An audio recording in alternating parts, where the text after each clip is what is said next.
प्रथम गणमाध्यम समस्त प्रतिनिधि को मोर हार्दिक अभिनंदन। मु डिंगर कुंभार ऑल ओडिशा केवट कैवर्त धीवर हटाओ क्रियानुष्ठान कमिटी कन्वेनर कम जनरल सेक्रेटरी सम्मिलनी करूँ। तार मुख्य उद्देश्य हूँ आसंता फेब्रुआरी 17 मान्यवर उच्च न्यायालय ओडिशा कटक रे मुकेश महालिंग द्वारा जो 482 सीआरपीसी रे एसडीजीएम पदमपुर निर्देशनामा को क्वाश करने आसी से मु जेहेतु कंप्लेनेंट मते नोटिस होती मु तार पक्ष रखुची। तो कथा हूँ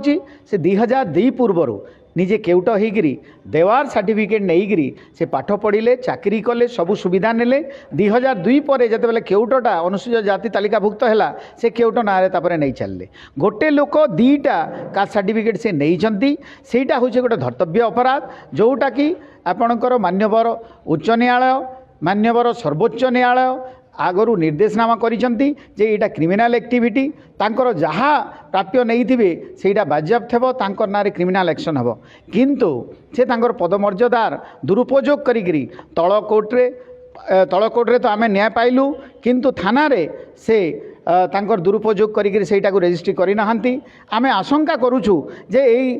17 तारीख रे फेब्रुआरी 17 तारीख रे जो न्यायालय ये शुणा आम न्यायाधीश उपरे संपूर्ण भरोसा अच्छी से ही भरोसा रे मु 17 तारीख रे प्लीड करी किंतु काले तांकर पदमर्यादार दुरुपयोग करी आमर जो तांकर दलर एडवोकेट ये अच्छी तांको प्रभावित करी किसी एपट सेपट करि पारंती। तेणु करी जड़े कन्विक्टेड लोक लोअर कोर्ट रे कन्विक्टेड लोक को यही मान्यवर उच्च न्यायालय रे न जीवाकू एवं न्याय को ता बाटरे जीवापाई न्याय को न्याय देवापाई मान्यवर मुख्यमंत्री पाखरे आमे दाबी करूछु जे एमिति जड़े फर्जरी करिथिबा मंत्री को कॉन्स्टिट्यूशनल पदवी रे न रखंतु। एटा हूँ आमर 85 लाख अनुसूचित जाति तरफ मु रिप्रेजेंट करुछि एवं दाबी करुछि। आज्ञा दाबी करुछु